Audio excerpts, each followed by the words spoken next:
Full Effect, delving beneath the surface to expose the inner workings of the Parkdale Trinity art scene. Video, art, news, resources, and opinion, Full Effect probes both the traditional and the iconoclastic in local culture. Full Effect is on the air, now. This time we get to sit in as Monty Cantsin, founder of Neoism, interrogates Monty Cantsin, founder of Neoism. We'll also get to examine the art of making books and talk with two of its local practitioners. But first, it's Street Beat, where we asked you, does Toronto offer enough support for the arts?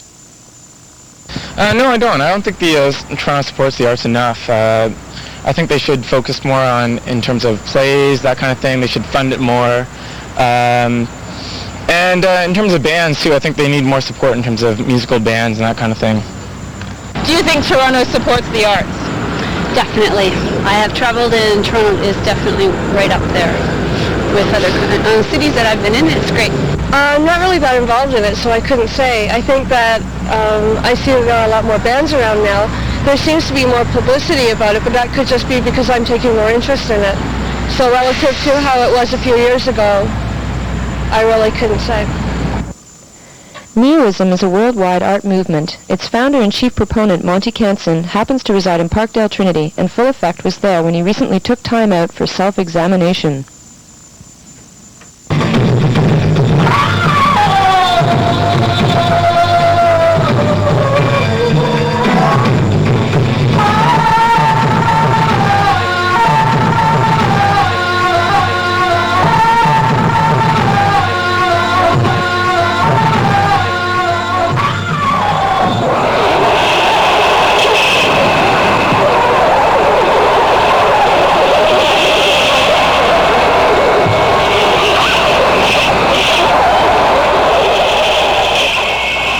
You use the name Monty Cantsin when you create your art. But you are not the only Monty Cantsin. Would you tell me who is Monty Cantsin?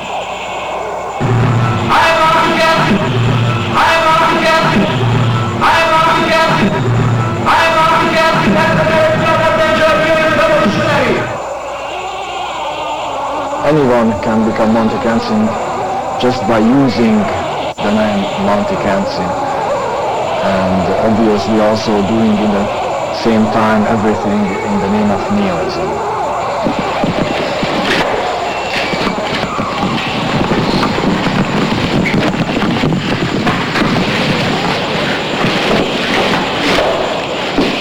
I really wanted to become Monty Cantsin, so I made all my efforts to get recognized as Monty Cantsin. And I'm using that name for now almost, let's say, 15 years. And since I was the first using that name, I'm really associated with that name as the Monty Cantsin. However, I'm only one of the many Monty Cantsins. Can a woman be Monty Cantsin? Absolutely, absolutely. Everybody is encouraged to use that name, and there are, in fact, many women using this name.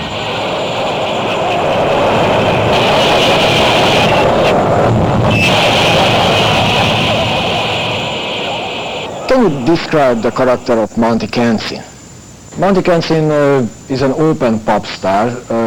That means that Monty Cantsin doesn't have a real character.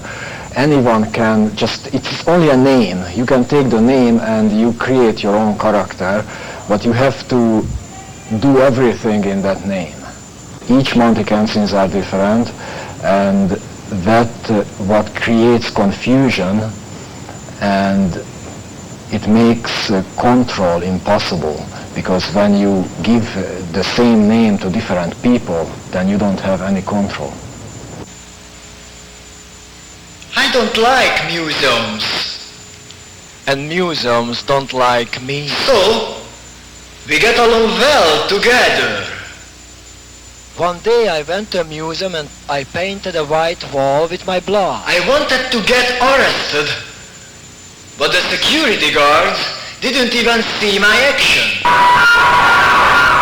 Is Monty Cantsin a character only familiar to the art world? I hope that it's not only familiar to the art world. I mean, what we do is not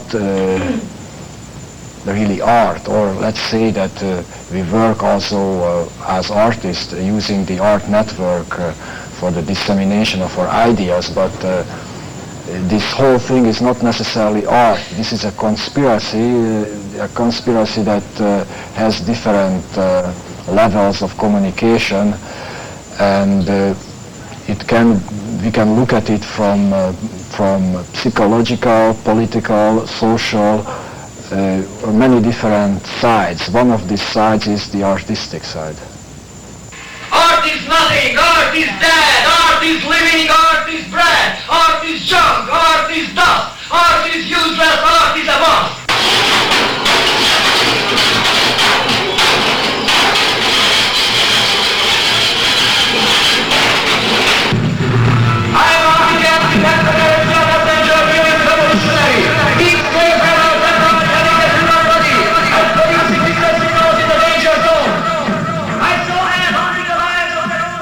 What is this neoist conspiracy? The neoist conspiracy, that's a difficult question, and probably it's very hard to define what is it exactly. But I can say that it is a network of conspirators all around the world,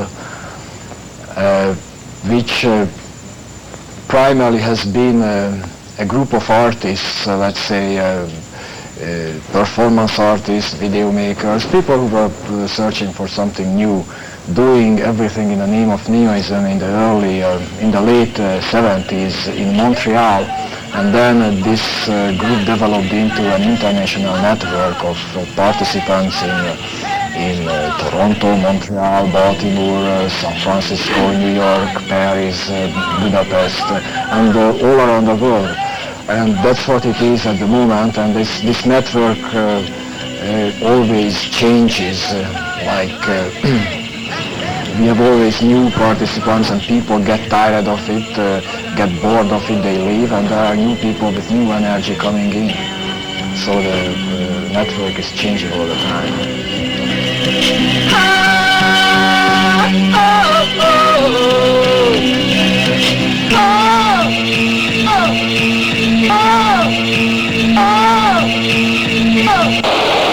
What is this great confusion?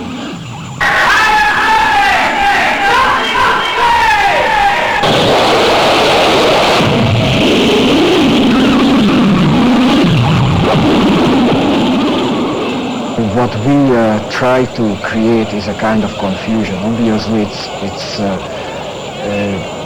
a different type of confusion than what confusion is about, because we have to face confusion almost every day when we communicate, and the mass media represents the great confusion, since the media creates a kind of confusion. Now, when we talk about the great confusion, is that we take that ready-made confusion, this already produced confusion produced by the media, and we recreate another type of confusion, what we call neoism.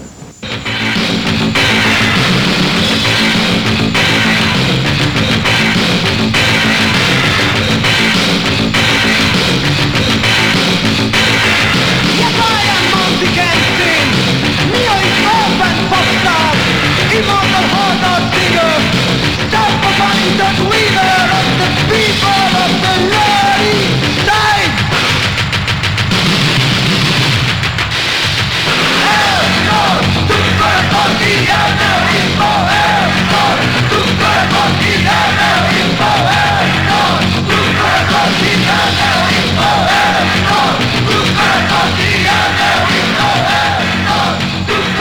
We use blood, fire, the 6 o'clock image, the flaming iron.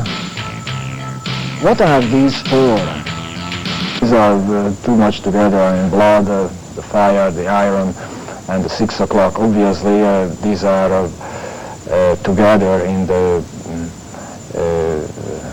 neoist movement. However, they represent different things, because the blood campaign is my own personal project.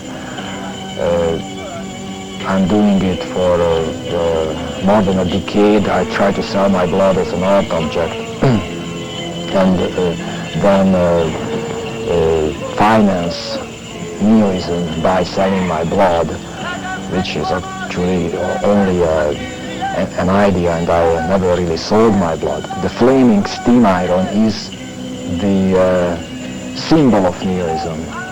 It's a very strong, very interesting object, and it's almost like an arm, and you use it to beautify things. However, if you put fire on it, you just destroy that possibility. So you create a beauty what finally destroys beauty. The 6 o'clock is something else. It also belongs to neoism, because in neoism, in the country, in the capital of neoism, in Akadémgorod, it's always 6 o'clock sharp. And 6 o'clock is vertical happiness. When vertical happiness means that we are happy also when we are alive, not only after our death, or not only when we dream. That means that all the time we try to do what we like to do. It's a kind of revolutionary idea. Fire is always, since we have so much,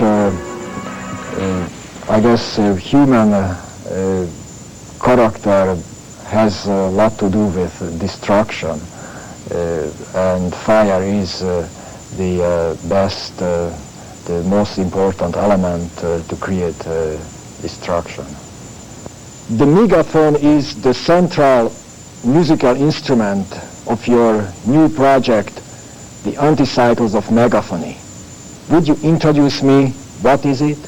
The Anticycles of Megaphony, it represents a few years of work what I started in New York City, actually, in the late 80s. And I used the portable megaphone as a musical instrument.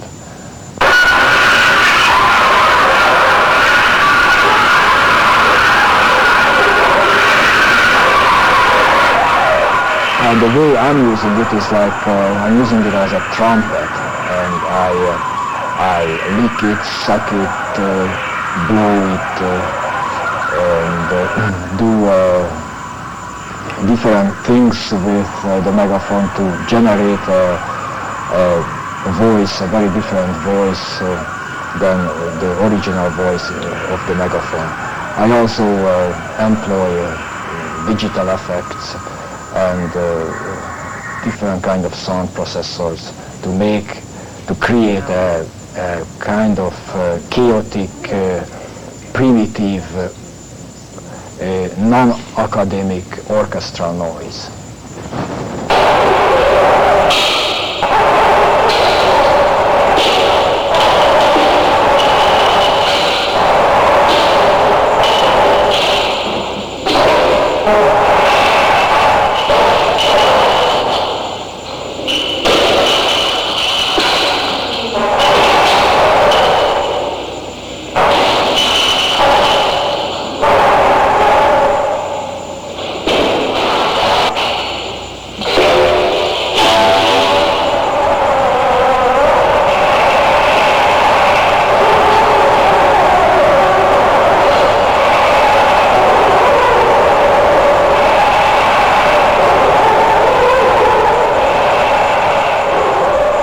You have a new name, Amen. Why are you using just another name? Actually, Amen belongs to the Anticycles of Megaphony. When I started working on this new project, I kind of wanted to limit it to in a way that it wouldn't be associated with the Monty Cantsin idea. And I wanted also to start a new phase, so I'm using the name Amen. However, I still use other names like Monty Cantsin. My original name is Cantor. So Amen is one more character in my life. It's not even a character. It's just a name to signify a new phase. All of your videos are documentations of your performances? Not at all. I'm a performance artist, that's what they say. So I'm into that category very often. However, I don't think that that's all I'm doing, and also the videos, well, sometimes and mostly in the past reflected more my performances. However, these are not documentary videos, but videos created as videographic work. Many of them are documentary. However, for me, there is not much difference between this type of things. Video is video, music is music, life is life, pain is pain.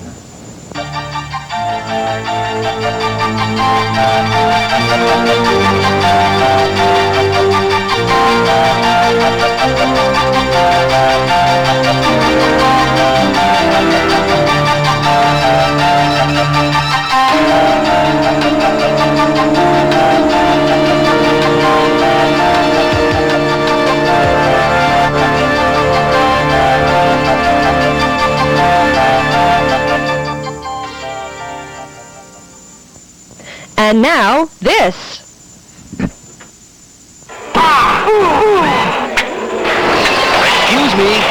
Excuse me. Do you realize that the National Film Board of Canada has thousands of videos and films for your use? Just call us. You'll be glad you did.